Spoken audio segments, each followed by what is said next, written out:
আসসালামু আলাইকুম বন্ধুরা, আপনারা কেমন আছেন? আমি আলহামদুলিল্লাহ ভালো আছি। যে চ্যানেল থেকে সকলকে শুভেচ্ছা জানাচ্ছি।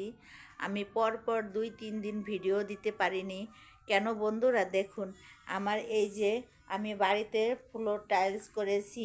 আমার 3টা রুম নিচতলার সবগুলো রুমে আমি টাইলস করেছি। দোতলার রুম অবশ্য টাইলস হয়ে গিয়েছে আগেই। তারপরে এই দরজাটা আমি এখানে লাগিয়েছি। এটা হচ্ছে আমার বেডরুম। এখানে ফ্রিজ, খাট, দেয়ালও আমি রং করিয়েছি বন্ধুরা। এখানে আমি সেলাই মেশিনে আমি কিছু কাপড় চোপড় বানিয়েছি। এটা হচ্ছে একটা সালোয়ারটা আমি এখানে সেলাই করে নিয়ে এসেছি। প্রায় হয়ে গেছে, আরেকটু সেলাই করলে আমার সালোয়ারটাও সেলাই হয়ে যাবে।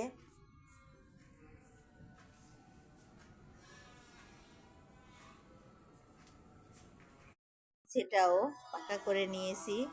এখানে বাড়ির উঠোনটা আমি এখানে ঢালাই করে নিয়েছি। আগে উঠোনটা ঢালাই করা ছিল না।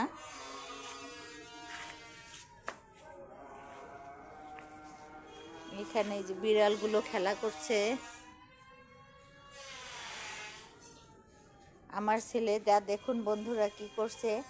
এখানে হচ্ছে একটা স্টিলের, আমরা ভাতের মার, যেটাকে ভাতের মারগালি বলি আমাদের আঞ্চলিক ভাষায়, সেই মারগালিটা স্টিলের, সে সুন্দর করে রং করছে।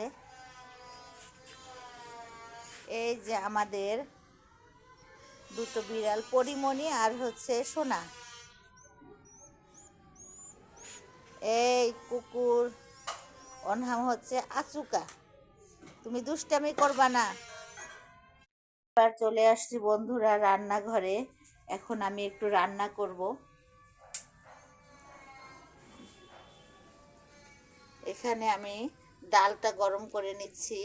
ভাত হয়ে গিয়েছে। এখানে আমি রান্না করেছি গরুর মাংস পেঁপে দিয়ে। এখন আমি রান্না করব গুঁড়া মাছের চচ্চড়ি। তো গুঁড়া মাছের চচ্চড়ি করার জন্য দেখুন বন্ধুরা, এখানে আমি টমেটো কেটে নিয়েছি, মলা মাছ কেটে ধুয়ে পরিষ্কার করে নিয়েছি। এখানে পেঁয়াজ রসুন বাটা হচ্ছে। বন্ধুরা, গ্যাসের খুবই খারাপ অবস্থা। গ্যাসের লাইনে গ্যাস খুব কম আসে। এই জন্য আমার বড় ছেলে কি করেছে দেখুন, কারেন্টের চুলাটা এখানে কিনে নিয়ে এসে, যখন গ্যাসটা খুব কম আসবে তখন আমি এখানে ইলেকট্রিক চুলাটা ব্যবহার করব। ইলেকট্রিক চুলাটাকে আমি এখন অন করে নিব। চুলাটাকে আমি এখানে অন করে নিচ্ছি। চুলাতে এবার আমি একটা ফ্রাই প্যান বসিয়ে দিলাম।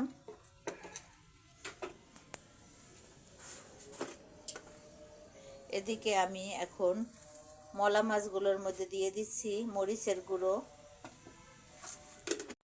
পেঁয়াজ বাটা, রসুন বাটা দিয়ে দিচ্ছি। এবার দিয়ে দেব সরিষার তেল।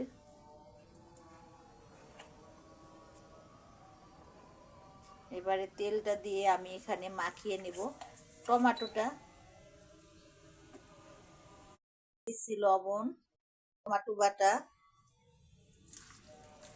এবার আমি সুন্দর করে মাখিয়ে নেব।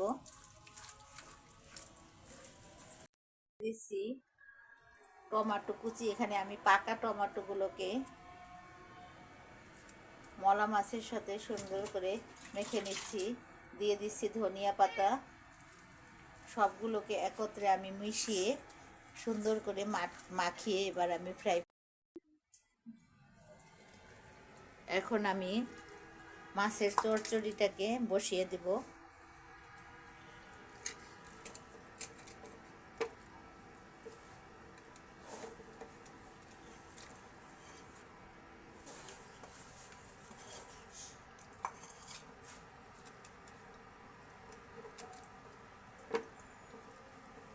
আর আমি মাছের চচ্চড়িটাকে কিছু সময়ের জন্য ঢেকে দেব বন্ধুরা।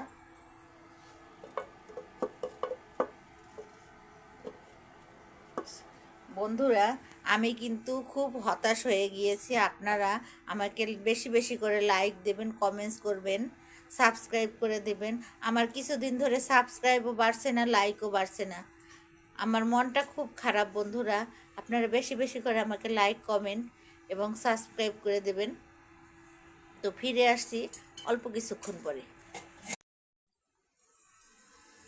বন্ধুরা, আমি ঢাকনাটা তুলে নিয়েছি। দেখুন আমার মলা মাছের চচ্চড়িটা হয়ে গিয়েছে। এবার আমি চুলা থেকে নামিয়ে নেব। আমি এবার অফ করে দেব।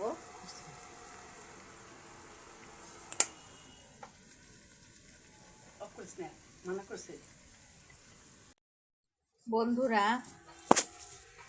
আমার এই গুঁড়া মাছের বা ছোটো মাছের চচ্চড়িটা যদি আপনাদের ভালো লেগে থাকে তাহলে প্লিজ আমাকে লাইক, কমেন্ট এবং সাবস্ক্রাইব করে দেবেন। আশা করি আপনাদের আমার এই ভিডিওটি ভালো লেগেছে। তো সবাইকে শুভেচ্ছা জানিয়ে আজকের মতো বিদায় নিচ্ছি। আল্লাহ হাফেজ।